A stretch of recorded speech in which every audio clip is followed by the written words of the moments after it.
makwaba edemoba Owia Kaseɛ mfonyi so Owia Owia Kaseɛ na yensa kan yaboabo no ayede besum www.owiatv.com sanso na Owia TV official Owia ewo TikTok Owia TV ewo Facebook na afi Owia TV ewo YouTube eho nyina wonsa beka nsem ya etwagu ya no subscribe no share no like ede wadwe nchen so de ato ase ede amayen ewo honomo ententem so a ensema yede besum de edimu akotini animu no bi eni se abasobode Kaseɛ wo enwumasuamu no ukopiem ewo Yonsei University ewo South Korea wo mo de abogana mampanyi John Dramani mama yenim se wo soafo wo no kwa aban Kaseɛ mu a obo akonta na se obo amane ma aban Yera Felix kwachi ofosu de ababetu dwa se enano mampanyi kwafuru ni nuane jeti ye ho nsema be bebrebe no de atenenye se Kaseɛ ma o minus scan o mabeyi e de akwakoye ho asem sansem no na nana asafo agye enso abekasa ede afa ho na yeko ensemfufuro ma edom kuma na de nsem bi ede atodwa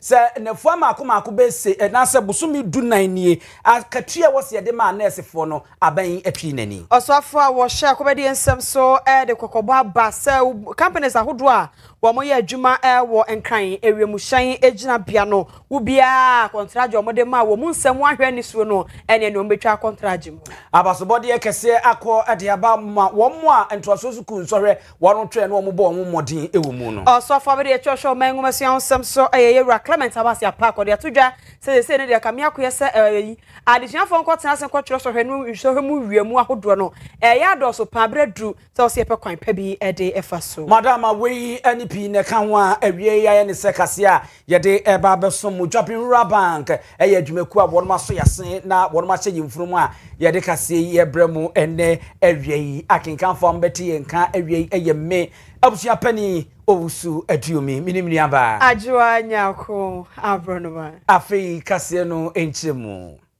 Ghana mampanyi eda so ewo South Korea amemu na abasobode enede yi South Korea Japan ba kwa ye friend say Yonsei University wono abo modern ewo wono kropo friend say so mu na womo ede ama Ghana mampanyi John Dramani Mahama no honorary doctor of philosophy the can say PhD no public administration ye ene wo matabri ene wo de aso na wo ede abo na baso chenchenche ewo pa enye asem ketwa abra dwumadie ekoso no panfo ani nti ne adwetwuru anu mo eyesuapo no mu mpanyimfo bi a wo nyina de wo manu nyam ebeta ekire ewo ho Yongdon Sam na owo bi sanso ena Kim Yong Chong wo so na owo no mu bia wo mo de abasobodie ede ebo no na eno na Ghana mampanyi so mu se twe na wode aseda chenchenche ede ma wo no kasa de afa wo se nokwasem ni wei aya ni munyam se a wo de ahye wo no na nye wo no nko a Ghana fo nyina eka ho ebiemu no eye ade a ebehye wo man Ghana ayonkofa ene kroye ene biakoye a eda wo man Ghana ene South Korea man no ntem no ebehye mu kinapa wotufo na wode akire ewiase ne amansa nyina ntiti South Korea man ne Ghana man se eye se ye nyina ebetena se ne ebedi nkita ho yebeto ato adwe so adwe sense yebeko ye ho ne ye de akode ne ade ebebro wo se eno de emoa emo man chichiriye enkonkan. I thank the Korean government and people for the warm hospitality extended to me and my delegation during this visit. I thank the Board of Trustees, President Yoon, the faculty and staff, students of Yonsei University for this memorable occasion. And I say in Korean, Gamsamnida. This honor you have bestowed upon me today is one that I accept on behalf of all the people of Ghana as a symbol of the deep respect and mutual relations and admiration that exists between our two countries. Now the difficult one. EJ Butao Opa Gangnam Style. May the friendship between Ghana and Korea continue to grow deeper and stronger. May we all commit ourselves to choosing peace over conflict, cooperation over confrontation, and hope over despair. May we always lead with truth and strive for excellence. And to all the young people in Korea, especially the students of Yonsei University, I say, Rating.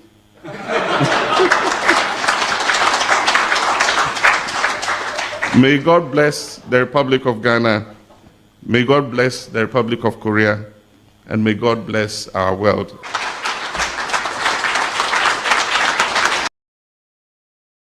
Ana mampanyi John Dramani Mahama wodi tudwa na wada South Korea ban animu mpanyimfo enyina ase.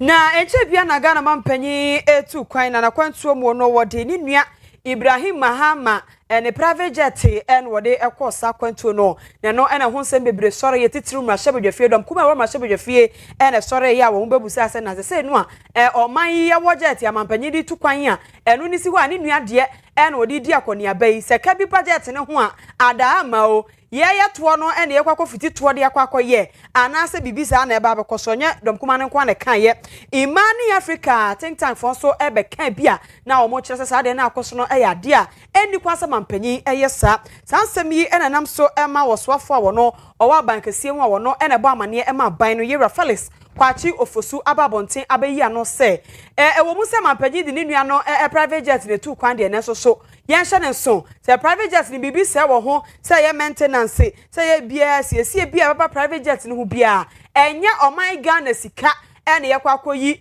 de akwakoye Yera Ibrahim Mahama ne private jet ne ho asiesie o se yente sa enye san so ena ehon hyehyeye etie Yera Felix kwachi ofosu. You see the insensitivity, you see the hypocrisy of the NDC. New presidential jet is being procured together with other aircraft for the Ghana Air Force. Indeed, one of those aircraft, a helicopter. No, you said President Mahama is traveling with his brother's flight, which is at no cost to the nation. Have you ever heard anything such like a free lunch before? Have you ever heard that? Now, you tell your ministers not to take gifts. You tell your ministers not to receive anything in any form or shape or whatever from anybody. Yet you are taking gifts from your brother. So what is the basis for you telling your staff or your cabinet or your members or your appointees not to be receiving gifts? Because when a contractor today arrived in Ghana a couple of weeks ago. Now, in between the time that this aircraft has its procurement processes started and its delivery, the president needs to travel. The president says that, no, I have a brother who has an aircraft. So rather than taking the taxpayers' money to go and pay $18,000 an hour like President Akufo-Addo was doing, I will use my brother's jet so that it saves the taxpayers some money in the interim, pending the arrival of this aircraft. Also refrain from merely channeling the MPP and asking questions of dubious relevance. Yes. But so if the president has not paid $18,000 an hour, it is obvious that we have saved $18,000 an hour. Yes. The president, of course, that is the aircraft that President Akufo-Addo was renting. That was the cost. But the point is that when the president uses his brother's aircraft, he doesn't pay because he doesn't rent it. Okay. The pilots who pilot that aircraft are retained by his brother because they are in his employ. So he doesn't have to pay for that. Okay. Maybe there are landing charges that he may pay in the country that he goes. The state will bear that. Okay. But we don't rent the aircraft. So it saves us money. How can any minority grouping say that they are worried because the president of Ghana is saving us money? How is that a problem? Even this is an interim arrangement pending the arrival of the one that Parliament itself has approved to be procured for the state, amongst other aircraft for the Air Force. Everybody knows that in the aviation industry. But we do not pay for the rental. If the president rents an aircraft, not only does he have to pay for rental, he has to pay for fuel as well. So it's not like the president is incurring any additional cost that will not have incurred if he rented it, except that he saves us the cost of renting the aircraft, which is expensive. Indeed, there are times when the president has to travel to multiple countries in one fell swoop. So it is not practical to rent the aircraft and let it go and come back. The aircraft has to wait. You will end up paying millions of dollars. Ene Imani Africa so na kwa bo mo sempo mama mpanyi efise mampanyi adwen wo man yi ho we ka fe ne akwa ha bie akwa akotua ezika twitwiridie $sim enye no kwa yi pilot nso obetwe so yasa akotua ne ka e de aka wo mampanyi adwen wo man ne ho say ultimate first kan koye say adwuma na abra ni nua e private jet ni bi si ho a eno ye ntua hwe enkotua pilot bi aka no ase wotu a ode eko Yera Felix kwacho fosu ono na akwa aban kesie mu otonkra ede ema aban no na we edom kuma no mu no omote enom si ye de wo keka na nipa wogira wonu anem akasa de amedom kuma no ye wokọ oman Ghana mrahye bedwafi a bedwaku abon mo ehwe ama no no ensem so ekuo ba ye friend se nana asafo agyin eno aye kurasa aka ho eno asehwe kroma no mo nse freelance bi wo ba bi so bi se awia bobra koto aduane am wadi keke yenye ni sa wo da bi bibie ye free bia no nsam na no odin pa ena ye ntua hwanhwan ena ye ntua hwanhwan debi Ghana ade ba ko an ye kan ne se obi ye opapa na wa hawo eno nti koba ne saa na amani pan papa na ode aye won ene se contract bi aba na wunua na obeda na ade ama no ene se black voter wanya wokotum agudie yi na obisa na obisa se koba ne sei na ebemma online ne se die si dwen ne se die si yi enhyehye no no ebebo ntepoa enti wono de enya ade a wone mpanyimfo eya adwen ewo saa ade ya ekoso ohu a ewo se aban no esesa no tingi na namuntu. You see the insensitive, you see the hypocrisy of the NDC. No, you said President Mahama is traveling with his brother's flight, which is at no cost to the nation. Have you ever heard anything such like a free lunch before? Have you ever heard that? Now you tell your ministers not to take gifts. You tell your ministers not to receive anything in any form or shape or whatever from anybody. Yet you are taking gifts from your brother. So what is the basis for you telling your staff or your cabinet or your members or your appointees not to be receiving gifts? Because when a contractor today gives you gifts, tomorrow he takes it somewhere else. When Ibrahim Mahama, who is a businessman, gives his flight to his brother to travel, tomorrow you will receive a contract. He will be awarded a contract. He will get concessions. A whole black voter will be given to him. It is the price we are paying as a country. So if today you are telling me that it is for free, you are lying to yourself. It can never be for free. Because subsidiaries of the companies of the Ibrahim Mahama will get businesses, will get concessions, will get natural property, minerals of our country to be mining and making that money and paying again for their brother. So does it mean that when the minister takes a gift from you, because you brought the code of conduct, and the rationale behind the code of conduct is that Kenny, Mampena, why and she says, I was so for more beyond what Yachadi and Femfree baby. What your time, Quanjan, why when you back in the top of mine? And I would Achadi every one ya bemaho. Naturally, say Biba, no new Abema was a demand now. Obey that me now could do Akasa Wumpre Emfa Emano, Nana, Ejay, Aye, ranking member, Foreign Affairs Committee in Parliament. And so, Owia Kaseɛ Bono, and course, a share, Akobadi and some swore. Nah. Openye na so for dano ede ababa tuja se ye ka se ya Magdan Aviation Company a wo mono na wo ye adwuma e wo Enkran International Airport Accra International Airport hono na wo adwuma wo ye no wo ye adwuma e wo terminal 1 hono me ho ena na mpanyifo ma mutumi krata wo eye wo adwumadie na mpanyifo de ababa tuja sen krata asem bi e wo adwumadie mu a enkoyie oba di kan bo mo kokwa afia hyase na so so ma anye company ne ba abonte be ka se o omo ne airport no aye adwuma ache eno nti se bibia ne kura kampanyifo mo kwan na ne omo hwe na nsakra ye ahodo bia won krata asem bia wo mo nye na kwom ntumi nto omo dwumadie so na so ye ka se also afọ de ababa tuja se da bi Magdan Aviation Handling Services Limited wo mo atwa mo contract jim eno also afọ ne de so de kokobo ekọ e de amanyuma kwa ahodo nyina ye adwuma wo Accra International Airport se wo bia wa wonim se won krata asam nye eni ma bi wo ha wo ye e wa Accra International Airport ho a enko yie no hwe ne kwasesem enye saadia ene aban no wotumi se contract no ekuta no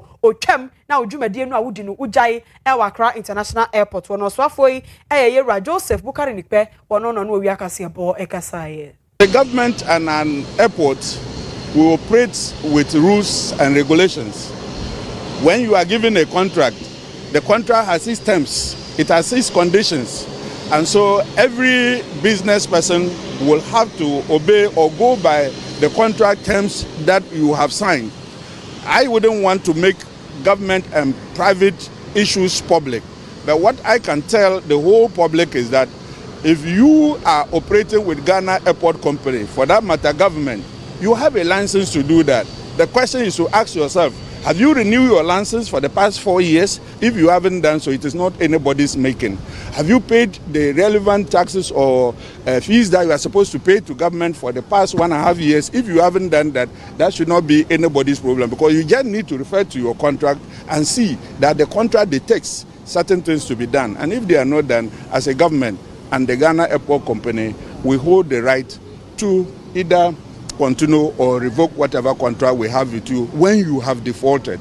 And so I wouldn't want to go into my details, but what I know is that we had a license for him to operate a private jet. It is over 4 years that license is not renewed. And I'm So far, one on share a comedy and some so ye Mayra Joseph Bukari Nickbe. Edon Kumana Shasia, the Washepa, the Morting, Edia Gua Bino so say, a Bosumi Makumaku, a Dunani. Yenian man as a for one more boa doctor for Emma, one more a boa woman, our Irishania, Semuno, a bin marketia, one more entria, a dross ye pa. Was a year per Irish papa mapa, a bejan and number of such bases bontimu, coco, na a besa, beno, me mooning nabenya home for soa. And in a way, I dear back was commanding an equity recent remi new Santamo. What if you would not fear 2 1 a more bow? So be a year Juma Bosumi Makuma could do 9, Nana Katia Maye, Hupa, and Unti Abandon tre, no young Wajuma. Now Daman go, Mrashebe Jenny, Samuel, on William for a Bujinapo, and Owia Kaseɛ. Wolverine was say, and Yanon Qua Bosumi do me, no qua, won't do 9, I won't to your Mocanon Qua. No one will say you are nurse for one more Kusuku, identity, Nipa Bess and Pim Dumi and Sanya Henwa. One so 2 or more toso, will fear, a Juma abey in a knee, working a knee, I didn't say one more Juma Momunya, was no some some hard pa. Nano crancy, and now will call my gun and Rashibi Jafia, upon the committee a war no more, you could no jump Tenny, your friends a cat mark, Nawani, and was Samuel, and Twana Uchamani Yakono say, was in no cred da. Any pabes and Pim Dumi and Sahin we are walking ye. Nanadran kwaku fadunens eye Samuel bugina pona nkasa aban wo ma won madwuma abra won penso no nanso sika samun hyehyɛ ne wo se won bie kwamu na broni cancer financial clearance ye na wo mo da wo se ne be wo benyo makatua no wo butwi wo mani wo ma anyo aban yi bai wo de nam yeso ene ahokeka so amenne yi wafa wo mu nyina adwuma yie a wasa hyase a wo tua wo ka wo mu nyina wo tua wo no ka wo no enti ensemo a da man gomra hye bedwani yewra Samuel abuginapo e ka no no wo se enye no kreda ma in the public service of our country nurses who have been recruited have not been paid salary for 14 months.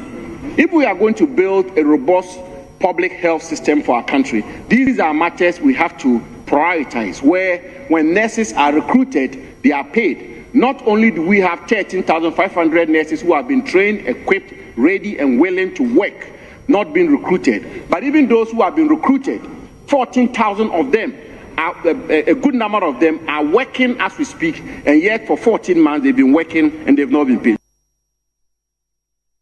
Sasa abugina pona na bo funa na oguso ana chese na wo toto bo de ba park won ma wachim ne so enam so ama mark na wani ayi na no se enye no kreda wo mu nyina no mafo modwuma mu a wo mu etua mu kai. West African Examination Council wayeke at the Distinction Awards asheshe so ede amadesua for mokotena se kwatro wasi so hwe no afi etwa mu na adwumade na se opanyina omoto omosa frɛ no ba bie so afa be de etwa hwe oman yangomasua ho ensam so wo de Clement Abasia Park na ono so akokasa wodwumade na se na asam okanyina ne se ne de wo hwe so hwe twiro mu a se de nkofo kotena so mokotwe so hwe no a ewiamu ahodo ekoso babadi ahodo kyese baba kwa nipa ne kodi atwero kra senke ye apopa akwabra ne bebodi akotena exam so akwa wiade atwero wasi no enya asem kutwa wasi ayesa mazese no obi kwatwero wasi so hwe no awie ne ama na body nkrata na kuta no obi hia no hwe a ohwe nipa na nimu no hwe certificate no ohwe no house na makre wo wi akra no watwa you kame ama ye certificate ne mu aye ha enmonyam nim sa asem yi na yewra Clement Abasia Park ababaka odi afutuo so atato se yenhwe na examination of practices ahodo ni nyina yentwe ho fafiri ho titiru ene adesuafo no yire ho suade na duru akotwero na akotwero so abobetwa o se aban na so egusu ana wayeke aka bomu a omo edika so dem ehwe so abobetu so hwetwero mu wie bia ede afiwo na ama obi kura ne certificate a emudia bam obi akoka so kowie na twaye ana se wanwia yewra Clement Abbas Apa. Examinations such as WAEC remain an essential mechanism for assessing learning outcomes and maintaining educational standards. They must therefore be conducted with the highest levels of integrity and fairness. It is therefore deeply worrying, indeed concerning, when incidents of examination malpractices are reported during examination periods. Reports of impersonation, collusion, and activities of so-called quote-unquote miracle centers undermine the credibility of our education system and erode public confidence in our certificates. As a nation committed to excellence and integrity, we must collectively reject such practices. The Ministry of Education will continue to work closely with WAEC and other stakeholders to safeguard the credibility and integrity of our Clement Abasa partner in King. Wo jumedi asia na ode to so na asuafo mo bon modin na wo mote wo mu efiri afufuro mu eye nmunyam se yi no wo bo ma ba so yi pa se wo no ayade wo no nkoso ankura wo mu ni die mu omumu die mu na wo mo adwumaden e wa adesua mu mo bo no so se na be wo mo betimi akọ enkan e wo mo ade yo nyina mu wo kire mu a enen se de asi aba no wo ma beda ne sisudua e de ama asuafo a wo no aka a wo mo hwe wo mu yi enti wo mo hwe na wo ma nkototo niema adense. And it gives me a great privilege and indeed an honor to join you today to celebrate excellence at the 2025 WAEC Distinction Award Ceremony. Today we gather not only to recognize academic brilliance, but also to celebrate the values of education, resilience, discipline, and perseverance that indeed underpin true success. Because of the students we honor here today have distinguished themselves in the 2025 West Africa Senior High School Certificate Examination through hard work and determination. This achievement demonstrates that excellence is attainable when talent is combined with discipline and commitment. To our award winners, I extend my warmest felicitations to all of you. Your success is a testament to the countless hours of study, the sacrifices you have made, and the support you have received from teachers, parents, and your mentors. You have set an example for students across the Republic of Ghana and beyond, proving that with focus and determination, greatness is possible. Ladies and gentlemen, while we celebrate excellence, we must also acknowledge the critical role played by teachers, parents, and the school authorities. Na wo shemu kinase obesre wo mo ani ntini adwotwo wura wo mo hwe ensore so se wo mo nkura wo mo die mu na wo mo mmodin kwa mo befa so aban no so ye krado se wo no wo bedi kaso bom na afei emudie ani anidie ni bu ese fata wo mo e wo nsore ne twiro mu no wo betimi anya na agina wo mo namro so na abo amane ma etimi akonkan. As a nation committed to excellence and integrity, we must collectively reject such practices. The Ministry of Education will continue to work closely with WAEC and other stakeholders to safeguard the credibility and integrity of our examinations.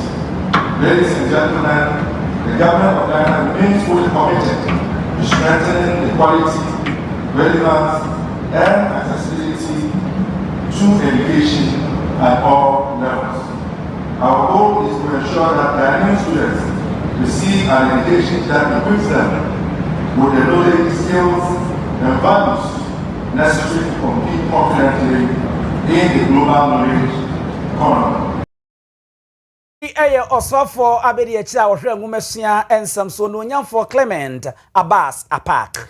Yeto so na yakoye nim Owia Kaseɛ bonima yekɔ Ghana Education Service GES yekɔ makachi na esi na watwe mu GES e de krata bi babonten na krata no mu nsam ene se na mpanyifo SSA de omo the management reinforces respect for administrative structures and professional conduct brofo tenti nyina omo asam anu omo kanyina ene se do GES de ababeto dwa se no e kwan ya akyerɛkyerɛfo e be fa so omo ha wo mbɛkɔ omo asam no omo ba be hyemu kina ojeche ni bia woni hu kwan sa wo sɔre ya na wasi abonten so akoye demonstration na de ko gyan akomi aye mamia asam mia uti adan ya bibi kɔ so ho abonti ase na anu na bai na akyerɛkyerɛfo ba abonten no mo se na GES adwuma ye enipa kura si akadua wo soro ye ne kakra ye din so a se bibi ha ye ne ye ba be kan so mo se be kan kasaboa di ahye yemo ene se GS 14 ene o masa ba bonte aba esu o manu o se de o mo kan so ye no kro ene ye da sore ya GS esa de krata ba na krata no ene o mo kire mu se o asa chechirefo anti asem no o mo di kan de ba ye na se yie o man ka so o mbe kan chechirefo kasaboa bi ahye o mo yem na emom de no o mo kan wo se hye ya hodro wo hoda da a che so ye chechire ni na wo sukuu mu na bibi ikoso na hawa eja ye wo kwampa ye faso ye ade ye wo channel abroni be kan ye faso ede ye hawo e faso eju wo sukuu mu na bibi hawa e wo headmaster anasa o headmistress ho e na ade beko no no so de akọ district head ho na edede mu saa na akọ regional na apiapiem saa na abedru national na wo fiti preko pese bibi hawo nte no asore no atesi abontere na na wachechefo aka di wachi na na mu chi wo me wa abonte e ye demonstration e de tia mpanyifo saa na ji ye kyerese omokrata no mu nsem na e ka na mo nka se omo ka achechefo e kasaboa e de aso mo yem omo se achechefo omo so yetemamufo e na se de ya mama 1992 constitution no e makwan no obia e wo ho akwanya se wono so betumi aka bibi e hanwo e che so betumi akodjon union bi ekuo bi obi betumi adwonkuo bi e na afen so se kuo bi ye ade no omo so o ha no omo ka na namra kwan so de a Gana ni bia wo ho kwan so no so kaka ho bie enu to omo nka so omo ka chechefo e kasaboa e de aso omo yem na emom emre wo ho dada e fa nwomasuam nsem so no en wo mu tim e de acha chechefo so wo ho na bibi hawa adama no apekwan pa wode ebefaso na emom ntumi emfiti preko pe na ne wankasa mfamra no enkohye wonsem enkoye ade bia emfa anidie emre achechefo adwumadie no na omokrata na se ho na omusen kire mu se omokoso e ka achechefo ene omonka bomuko ahodo ri nyina se GS ene mpanyifo e ka biewom e wo nwomasuam fa no egusua edi nkomo apekwan a omode achechefo haw nyina ebefaso enkofa asem bia emfa emba we ne krata Free Ghana Education Service for ababetodwa enedey ene yo benim boso me de toso edumiensa enkra beke ensa chema ye redu nsia no mu a efom ngobo apagya ne mu ekosoro a enye asem ketwa na enei de Free National Petroleum Authority ababeka Owia Kaseɛ na ye bohu da robi ede amamo echiremu a efom wo no eye petrol no de no apagya ne mu ede kɔ eye sidi no makoma akudu baako echiripo no mpesoa no aduonum enso sa ede Free 10 na ejina dada no sa enso na ye diesel no eno so apagya ne mu ede kɔ sidi no makoma aku edunan echiripo no mpesoa no aduasa enum a na eno so ejina sidi no makoma akudu baako sa afei mframeja gas no eno so apagya ne mu ede Free 9 no mpesoa na aduasa nkono no ede akwa akoduru mpesoa ye sidi no edu ene echire mpesoa no aduosia enso ewo ehonmo a na se wo rentumu no a aba ye di hu komo ya petrol apagya ne mu wo hanji chemu no baako ene mpesoa no du baako sa enso ena ene diesel enso apagya ne mu hanji chemu no ye friend say sidi no mienu echiri pom mpesoa no aduokono miensa ena diesel nso anasem from meja gas enso apagya ne mu ede ko sidi no baako echiri po aduonu enkono ewo hono a ni nyina aye ko a ekoso ehwe na ye ne yera Samson ade wabe pa ewo petrol ne ho nsensemu a ye ne ekodi nkomo Samson ye mo ama wakwa bawo Pejo so na we wo bibisa se eba ne sai ane abewie ne hayi la misha tipo anopa vi usha aye tofana ekoso no ta amia bedu bi ade Oh, okay. Now say entokwa na ekoso Iran, Israel, and afi US no, enum mom eye ade a amenne from we yetimi apagya ne musa anya sa. Yes, because me no ka say ene farm no ebo na nam $100 per liter. $100 per barrel. And to come before say be sha no very 2 weeks ago no. Na nka ye $70. It's apagya mu ko 100. Ti ebe say na ama omompo krado de ban na so mo de bitu kakra because the bia akotomi nya sa na phone ya pede bulu suba na de bia akso na de abo kakra na ama se ebo no emontan pede bebre ya bra edu $100 no ye Rebecca ya in 2022 time Russia Ukraine to kwani ba ya edu $100 no na ye ton per liter I petrol I 22 cedis per liter and I did 23 cedis per liter, but I do have the 11 and 14 cedis. nice idea I abana bon mo de with yes I see $2 no what you ma ho dia bem no nti am yan feel the impact ni kase pa I think idea you feel as price everything no na say Ukraine ni Russia ntokwa no barrel no enso kodu $100,000 ah yes but could be $100 but na yeah remember say near ton and petrol 22 cedis per liter and na diesel 23 cedis per liter in 2022 okay and ye bisa se so ye nyane nte se ye obi ta ho no a anya hwe no na wotwe num bi de betimi de o ma na twa nte no no de na asi a ye ntimi anwe afa de entumu na de abai yes ye wo no ya say ye di sie ye bo ba say baby time na ke jaman so ye pete di to ana ye tene bi su e no ye su ka it is a reserve ye di sie so that is any ye quality bi wo kra bia na itimi ayi so the ben ko bisa no bia bo so ayi na o tunu na ye enso no entam na bia o ma sisi asam no na bia ka be jama so bi eno no ai wo hobie ba e ka so isi ni na sa na to kwani nta ya e hu betima kre enti we no ebeto aso akosi da bai to kwano e so no na ka ni senka ya but e mo sa pija ama Iran pokwa do mo se e wi aso ye nyina ye fancy ye mu ana se ye nyin fu se ente no mo no to kwano om pese ye fan no e ko $200 per barrel and na time so because no kan petrol won cost and any there ko business come more because I will not for your woman e o mu no mi no mo kunu so we see no ko tuna na we so ko ko sana me tebe a na campaign here because Iran for no da bia ship no efa di fan woni free no de isiba no who be Iran for na e kwan kakra bi the hot market no efa no pen itself the straight of most no o mo e so da pocket dey na hono say wa de ship ni twem no be bombo ship no and I make a process idea almost so so that for every bishop like no term. A honor and Iran for the never mind. I course and so I course a bomb by the set. They go back to that to a pronunciation. And I have quite a prono as clear pass as no another two. Ship the one ma and what a better about here. And I say a bit more bombino. Only about not 5,000 and I concert. One say must be able to do one. Wow. Wo bi boy education we kakra de ekoso e wo social media no wo mo ba e brofo maka ne bia mo energy sector metiase price floor eno no de ade bi no mo gi wo atinyi se we no level na aba no enje se ye bo no na ebom wo mo se floor price ase ho ahwan ne ade e mu na ne sei price floor is better bo no so utu a utu ntum e ma ne mbro petrol no 11 cities no e ma ne mbro and this is to be to my number 14. And we bet not on it, about 10.90 and after 10.80, but on to a man broke a year price now or more a chance. Of course, a limiter. You have to so to my ultimate limit. Nemo mu betimi ate so abeton on 9 per liter. Nemo mu ntimi ntum e ma ne could do 15 per liter nya za. Yes. Okay. And so this about the extra bonus extra. The wallet because won't meant to someone and back down and tracker. Oh, okay. Something ya da se wi ni nchirimu a wo de amaye. Yes, brother.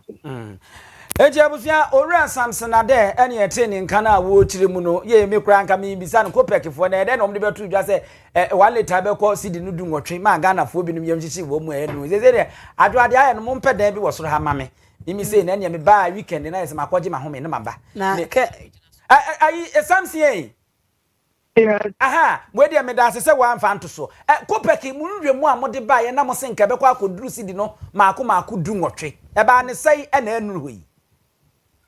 Yes, I know. Also, Bank of Ghana and a buying so abom modern because a year dollar rate no more the more no. Or more exact special one the more cover pound whenever. I didn't know ama a year almost so no the Bianca or more who say could be 18 and could do so because a buy no as so much instead of a one and coastal caseta. Mama Crawford, your man is so much social media no so pa. Let's say, yeah, Abusimu Kani a Trobin and a Mucha. Yeah, baby, and also come about so epic and a more on my man uncle do sir. Okay, made us a pa real. Enti, I fed you in every question nina. And she said, the American Momped Debin Chama, and bad rather to fear than next weekend, no Macojima home. Owura ya de kan kase. Remfi. Pesa me kase. Adu impo na aso ye ne aso no so nya de. Edio. Obo chika na so. Owia TV kasa fo nyine so no ene gu so a wo hye wi apram so bra kase bo gu so a ye kenkan e de ema no kase bo se tie our precise 105.9 FM. Semni bi wo ha ye nko so e na ye kenkan FM. Ye kwa afenyo ho.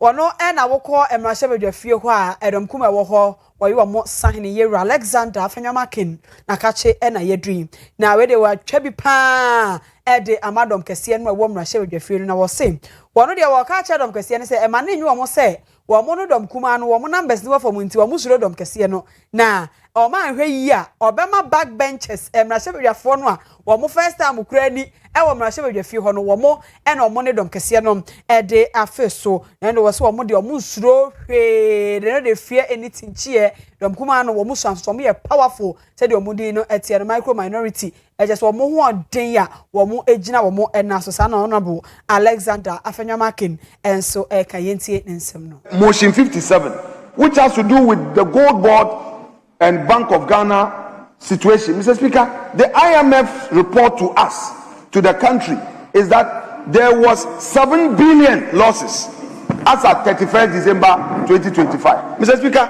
and we need to debate this matter. Debate on radio is not debate in public records. Let us deal with this. Let there be a ruling. Then we know that, Mr. Speaker, the matter has been dealt with. So as for the motion I am making an application for, it is not one of the motions that Speaker has indicated that he himself wants to preside. In all fairness, and Majority Leader, I have been fair with the facts. I don't want us to say this and that. Look, I have Asafo, he's there. I will not even unleash second timers. I am going to unleash the first timers to deal with your team. The first timers, I won't let second timers. John Taku is there. Mr. Speaker, you know we have the strikers. They are there. Lawyer Mia is there. Mr. Speaker, the first timers will deal with your team. So I don't have a problem. You can call your ministers to come. I know that you want to prepare and bring all your ministers to populate this chamber. We fear nothing. Mr. Speaker, we don't fear your numbers. We are mighty in our few numbers. So, Mr. Speaker, the Majority Leader should not entertain any worries at all. We have a full, well-prepared backbench. The Minority Leader, you realize that Afenyomakin, and when no major is to access from African Wabetan, with your fear. Oma wesu oma no be kika gold board asem ne IMF we krata no de buy any musemu a na omo buy amoma say tu sa asem na kwa kwhyeda mo twen ade mo so afo akukuda ma beguo omo so bo mo ye pa e na omo de wo mra shebedwa fie ho mo first time simpo e na omo de ebehyi omo na no achi e na akuapem not mra shebedwa ne yeru asam ya oku e so se na ban yi kura o wa che no ka so bank obema mabuna dwuma yo e so ban yi ba ye sa da Instagram government aban nya hwe mo amabunu no na de ekuni kura ye wa yi program no asa ayi youth employment agencies a program no a o mo fa mabunu mo adwuma ye mo kakra no amfie mienu mapam mo so mo kotre fi no ma sa afafoforo no o be adwuma 2 years no kotena fie no no fa so be ne ba so ye nsie ye asame oku. Speaker, I think what is happening in the country is pretending to be creating jobs for the young people, when in actual sense it's like an Instagram kind of situation where you are made to believe something is being done but not being done. The Speaker, again, if you look at the allocation from the DACF and to that of the NYA and that of the YEA, is worrying. Already the 10%, 5%, they are struggling to even release them. Now you have these institutions also struggling to even cope with the burden that they come face to face with all the time. So, Speaker, even the structural arrangement of even the YEA is problematic. A situation where you have young people being recruited and employed for 2 years. After 2 years, they are made to exit the program and we recruit another young group of people to be employed for 2 years. So clearly, it's a recycle of unemployment situation that we have in our country. Much more scary, Mr. Speaker, is the recent Ghana Statistical Service report, where in Greater Accra alone, 1 out of 2 young people that you meet remain unemployed. So, Speaker, that is very scary. And if in the midst of all this, you have government not having a coordinated strategy to employ young people, it gives us cause to worry. Again, let me buttress the point of my colleague that this settings arrangement of 133 or 3 people working around a 24-hour clock, it is clear that it's not going to work. For a year now, what they have established is a secretariat. The secretariat themselves, they are telling you they aim to recruit people. Mr. Speaker, so again,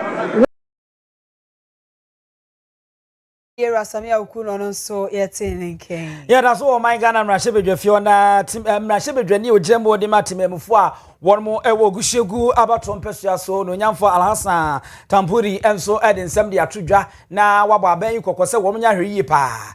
Sa agenda 11 na nadan kwakufu adum fi champion mienu aduonu ba ko bo hometwa homamuo no wo hye ase se wo pagese wo ya ayasa bia wo do wo musi ato apete wo manutu ene nata wo ha ne du ba ko no aban ya twi nani abon ba bi pada bomi mfita dukumfo ano pomesima wade ho nyaade a wo hwe no wose munyo munya ne bebo ama yarehwe ne yareset mi akonkan pa to dansa na obi kura be yare e be kasa fa ne kokesiem no yesi wanya keto ano aso no so no wode na ko ewo na mukura muso mu ye eye 133 for one job 2024 enu tinka we kura ne betimi aboa ama ne ma akonkan inti site na mojeje ade atototo na monkoye adwuma monkoye na de wo se mu pa ho ntoma nso mompa na nhya ase anya adwuma. One of the most revolutionary initiatives ever since independence is the Agenda 111 initiative. Mr. Speaker, never has there been any audacious move to do. In fact, it's even Agenda 112. Because at the time that we were doing Agenda 111, we hadn't even considered Karaga. In due course, Karaga was added, so it became 112. But Mr. Speaker, sadly, you move around the sites of these Agenda 111 facilities, and you find that some of them are already in reels. 60%, 70%, 40% at different stages of completion. As the Speaker, they have been abandoned. How do we expand, healthcare facility, and then we abandon some of these construction sites? Mr. Speaker, one of the most difficult situations for the health sector is clearance. Clearance from the Ministry of Finance. And Mr. Speaker, that's the elephant in the room. And we must say it loud. The Minister for Finance has to give them clearance for them to be able to recruit. Yes, Speaker, so we need to find ways to deal with this situation. And the solution is not far from us. The solution is right in front of us. We can use the 133 formula, isn't it? You understand? 24-hour economy formula. The nurses are at home, other health professionals are at home. Some will come for 6 hours, others will come for another 6 hours. Alhassan Tampuri gushegu Mrashebe Dwani eno na moteza woke ebi kura ye ntua moka sika no wo he a omudi kotua sa na ezifo kai asembisa wo bisa na enumu no na Mrashebe Dwafo akase ne nditi bi mo ye mposo e ne nya asem keto akra da mango Mrashebe Dwani edim na odwomtani a wono so eba apomden committee wo manga na Mrashebe Dwafie ma kekete na wani wonu mudim na wesi ntua aka wesi so boa ato na wutwa ye tua na eno so sane hu nkinwase no esi ekoye eni. Nurses in the public service of our country, nurses who have been recruited have not been paid salary for 14 months. If we are going to build a robust public health system for our country, these are matters we have to prioritize, where when nurses are recruited, they are paid. Not only do we have 13,500 nurses who have been trained, equipped, ready and willing to work, not being recruited, but even those who have been recruited, 14,000 of them, a good number of them are working as we speak, and yet for 14 months they've been working and they've not been paid. I want to correct one fact. The previous speaker said that 13,500 nurses are unemployed. I think that is factually wrong. 13,500 nurses were employed before the NDC came to power, and they were not paid. As we speak now, they have been kept on pay. They are being paid now as we speak. So that is not correct. Damango ononyamfo Samuel Bujinapo ena yetene nka se wono chiremu sakatua ne mai ene ade ena afemi amenu abema ba kopɛ dwomtani market na wani. Mr. Speaker, let me correct that fact. Any so corrective fact na chese yede etro so akowie no. Yenta so na yanka ya waso West Municipal Assembly no na yeka se omo so akoto aba se the amendment 1992 constitution no any afa local government act no share se fie mienu bia wasa mention assembly no ekoto aba no omo yi presiding member no omo so akwakoto omo edie na we no omo koto wieye no honorable tutu ani ono ena chese wadi enkonimu a onya abaye se ohamu abupan eduokron enum 95% en wono so edi enkonimu wieye a onya abato no mu enkonimdi wieye en ogina simpie so fa wo wia TV so ene ne manfo nyina kasaye yentie no. I am deeply humbled and sincerely grateful for the overwhelming endorsement and confidence you have placed in me as presiding member. With your support, I will work towards strengthening the deliberative and legislative functions of our assembly. Our meetings will be held on schedule and conducted in accordance with our laws and model standing orders. I pledge to be impartial, uphold discipline, encourage respectful debate, and give every honorable member, regardless of affiliation, the opportunity to contribute to our deliberations. Honorable members, I will work closely with our municipal chief executive, committees, subcommittees, and zonal councils to ensure that our decisions reflect the collective will and best interests and address the challenges of our people. Honorable members, join me to celebrate a legacy of service, duty, and unwavering commitment of the first presiding member of our assembly, Honorable Benjamin C. Noti Okla. Honorable, you led with dignity, fairness, and remarkable dedication. In moments of challenge, you remain very calm, measured, and place the assembly above politics. Ayawa so West Mention Assembly or more PM I say or matter about a yinwo. Yera Emmanuel J to 20 and one also so Ashabo say one honorable no academy be cab my juma no matter some gemunly abwa ama mention no to ponwachi and we yen was say what bay say assembly never found to my pefra na near koye I was ampotem who nunti and was a sha a boy yentien. Mechia waiting for and that's say one man apanya we you press na bibida menis say biye ebeba nanso no ewo and you want to say dem be brave no you be here ka say fear delegates and say yawo dwe no sometimes no bet me I different from near colleagues no and as delegates no so o meto aba almost omudwe banyame chade yen side ha de me colleagues me no mo e wa setina kwa no mutemi ase and said ye omubo mu echi odo so gubi edi kire me no no adwene nti ase so me wogide said o maye me san so no mbeta abechi se de be ya adwuma no metumi aye amana ye fe ye di kan assembly members your welfare eye bidi e wo ye wo give the idea frame say small honorables as small honorables no adwuma bebre na ye wo ye matem electoral areas and ye honorables are said ye nya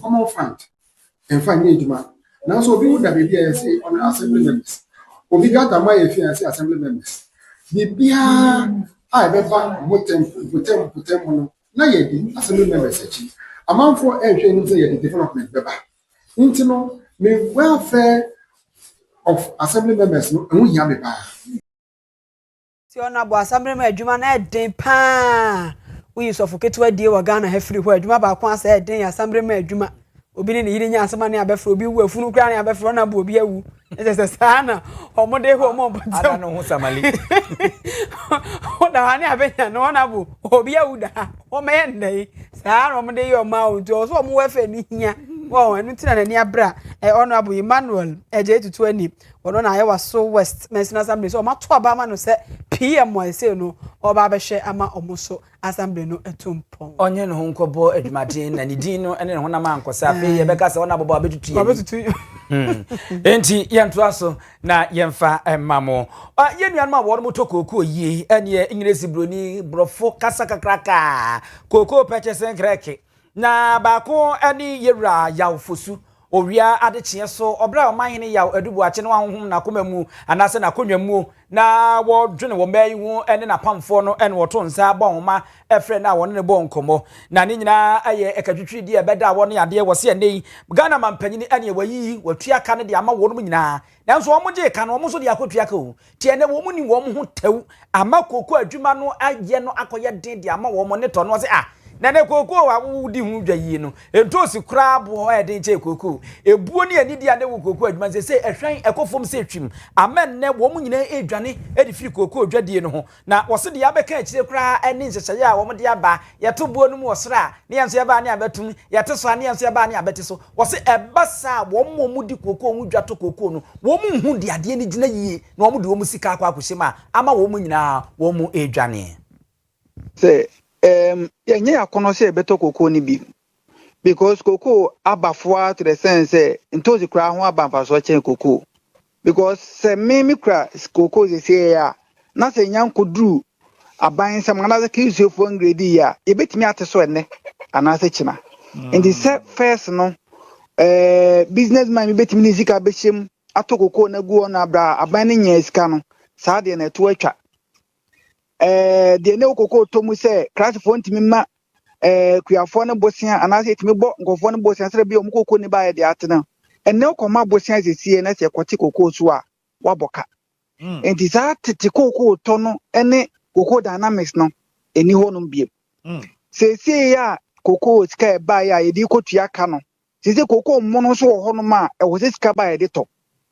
kuafo na ti kokoo ni gudem ba ye nso se ye nkofa se ya asai because of say me kofa begu me custody me depo na se abani beti so china nko because me ati say obetimi ate so ateneta even tomatoes crash so be banfa so achen kokoo adikronti ameka sa ne say bedru baby say obetimi ate kokoo so at any point in time obie ni ho no ma businessman bia no obe invest in cocoa business and we know say for over about 70 years there is no seed fund e dey to cocoa krom ha no individuals na companies na kwaji bond edibeto kokoo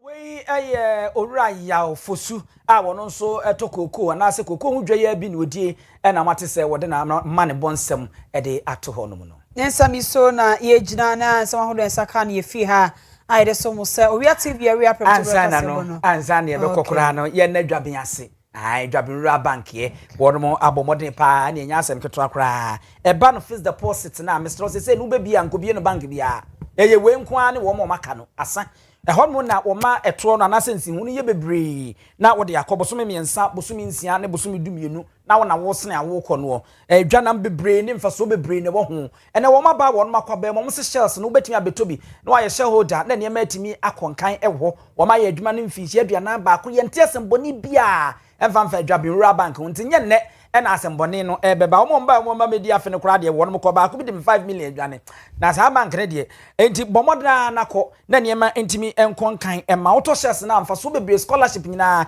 ewu ma won sabeka bi free was 0242 38 7498 and I bet me a dial star 389 star 984 hash star 389 star 984 hash na eno so follow na wato shells ni bi ewo adwa and I say na the man usuma adwuma for kuku agando ne afei akosia somua omo ne boabo ansem ya no e ma yesemo for yera asante yeboa Benedict enso esemu ed e ma director oba ya Grace and afei MCR ho so okwa Simon wo ho nana yawo wo ho Mr President wo ho papa ni mu nyina ne mbuji mu nyina wo ho a omo eboa ma kaseboy etumi ede ebre wanuanu mienu a awia ye beso momedin ede ajoa nyako abro no ma mene abusua pani owusu ediomi